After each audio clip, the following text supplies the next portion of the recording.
Shalom, Kohala, Yahweh Bashim Yahweh Bahashim Makasadash, double honors to the apostles and elder bishops of Great Millstone, even the elders that came before them that taught us this truth.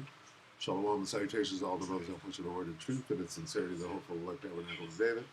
From the brother slash elder Shalom and salutations to you all. This is the World War III Daily Update. And this thing is in progress right now. Let me see. I'm going to just, wait a minute. Salaki, bear with me. I got to figure this out.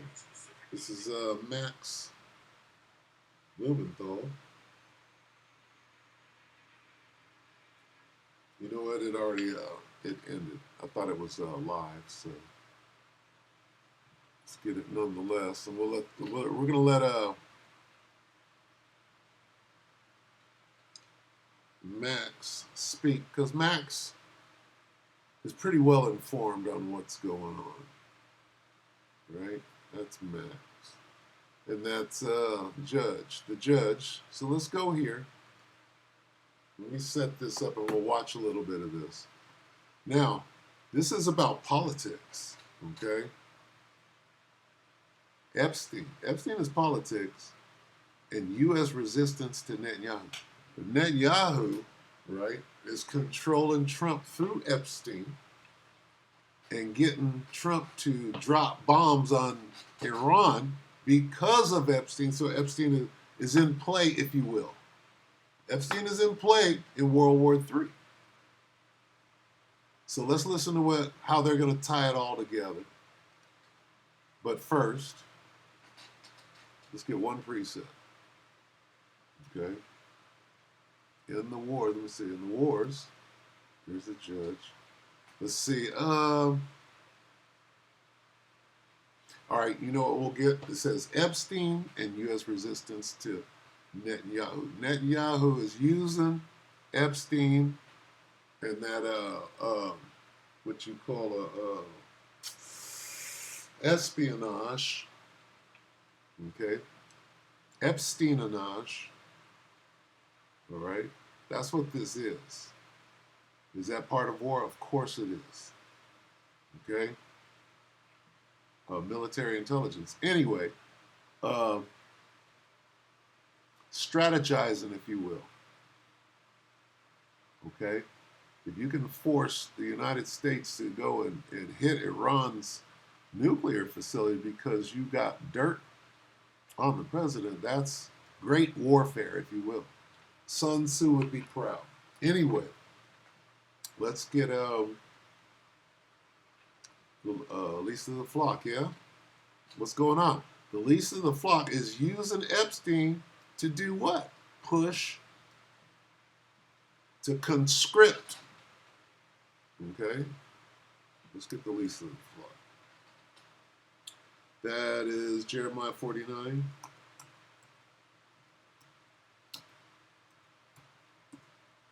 Right? 20. I think. Jeremiah 49 and 20. Therefore, hear the counsel of the Lord that he hath taken against two.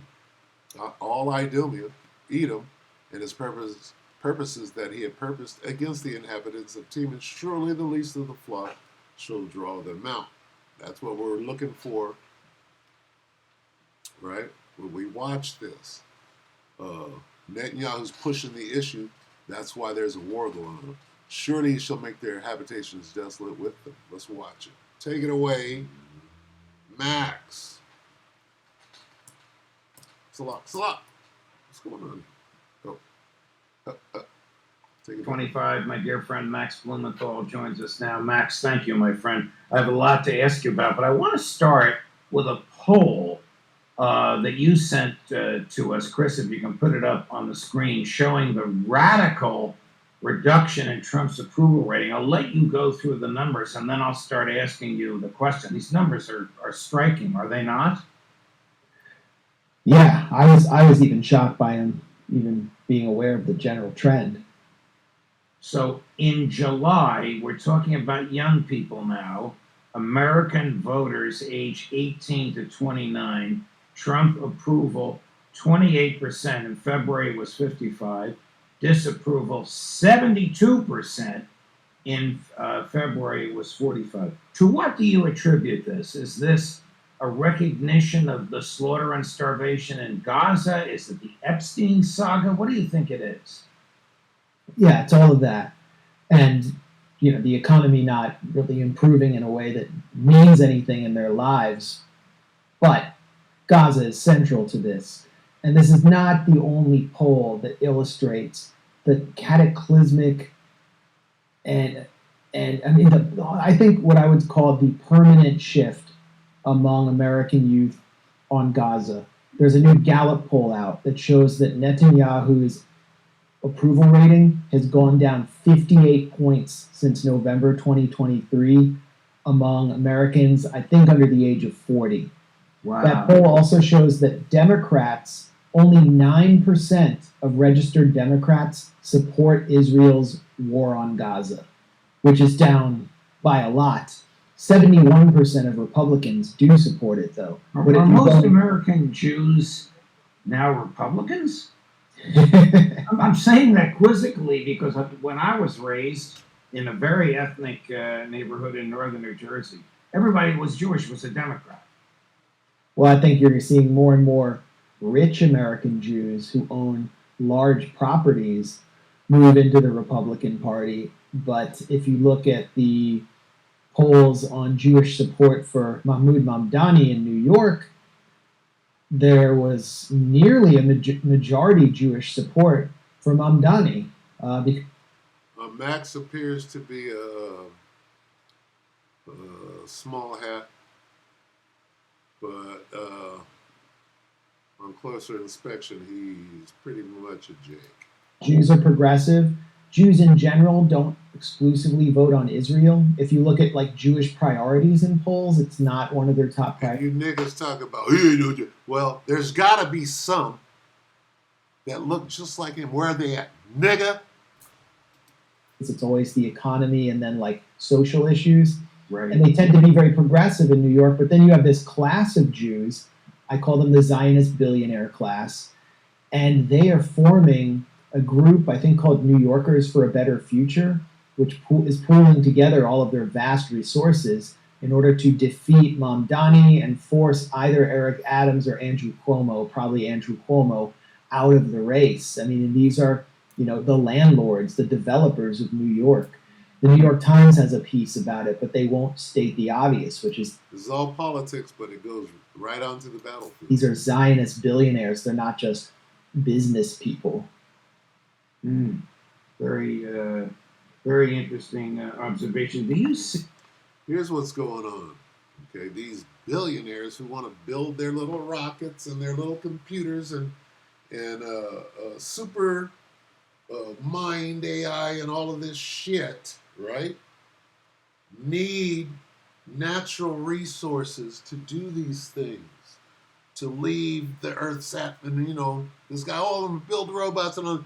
They need shit. So what do you got to do in order to get those things? Either you got to trade, tariffs. Either trade with these different countries, right? And if they won't trade with you, what do?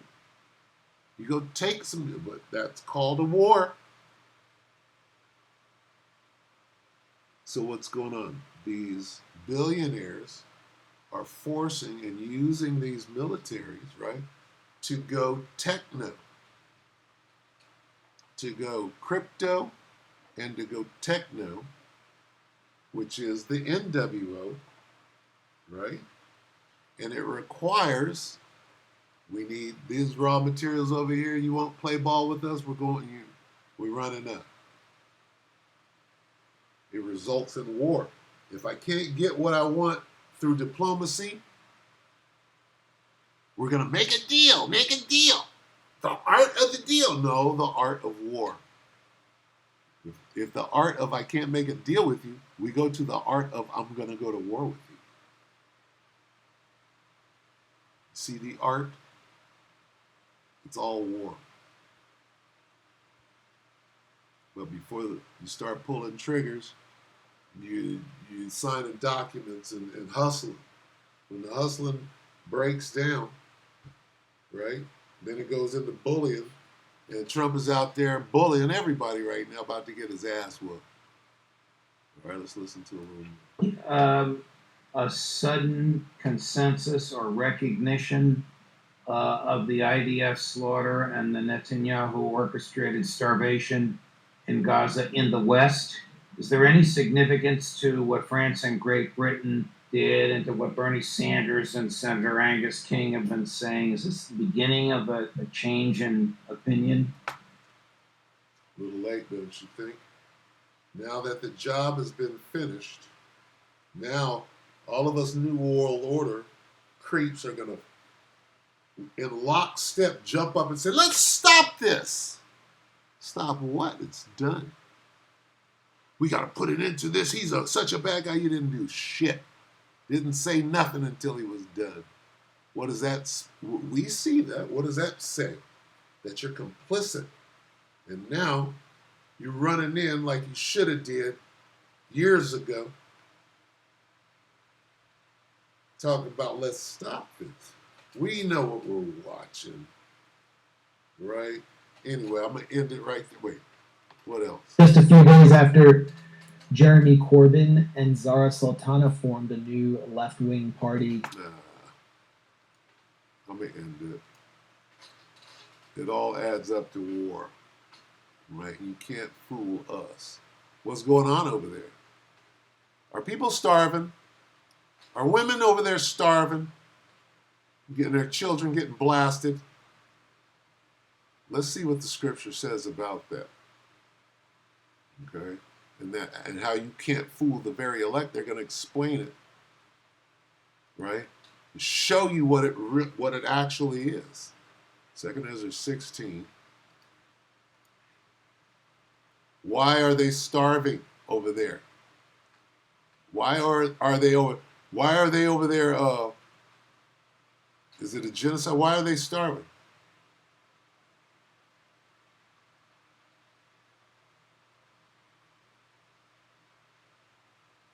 Slovakia, bear with me.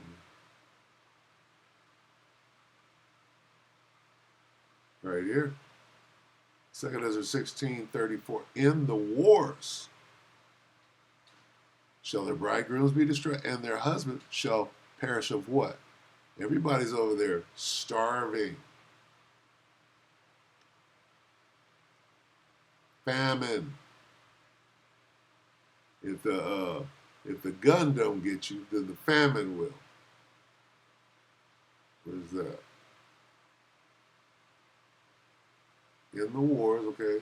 Those that the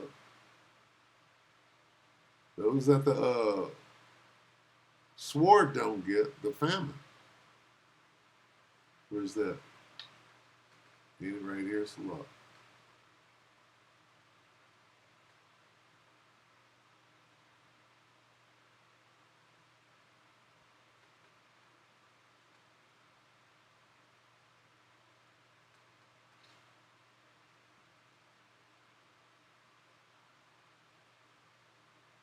Slovakia, bear with me. I gotta get that, then I'll go ahead and call halal Yahweh Shemi Shabbat Shem Kagadash Barakatah.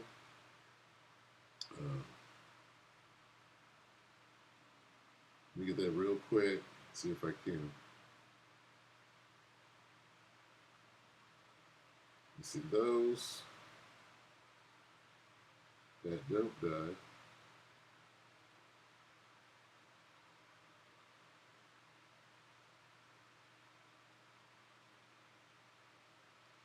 By what? The sword?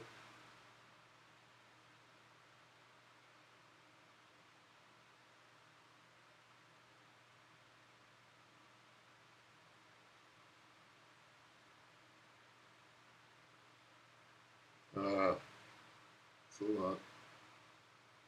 Those that don't die by the sword shall. Damn it. This thing's fighting.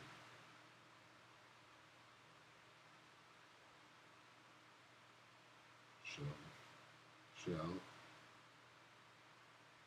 the famine.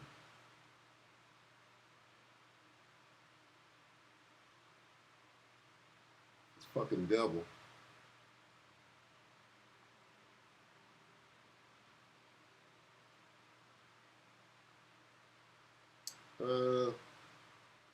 I don't think this is what I want, but I'm going to read it anyway. Jeremiah 15.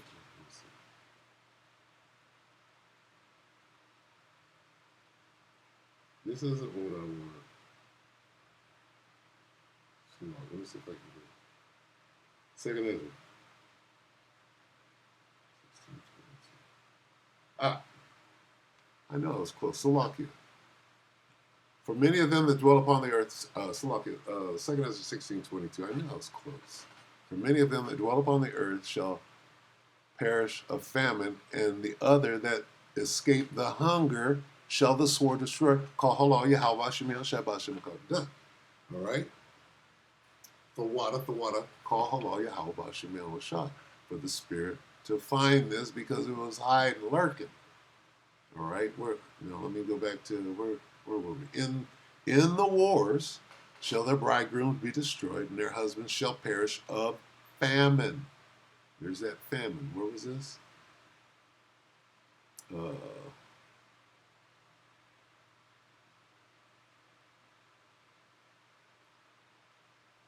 2 Ezra 16:19. Behold, famine and plague, tribulation, and anguish are sent as scourges for amendment.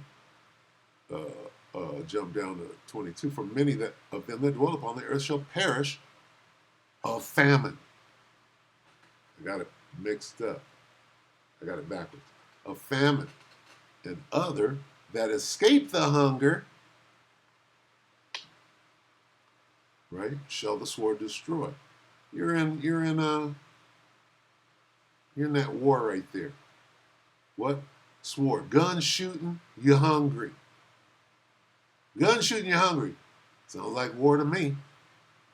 2 Ezra 16:34. In the wars, in the what? In the wars shall their bridegrooms be destroyed, and their husbands shall perish of famine.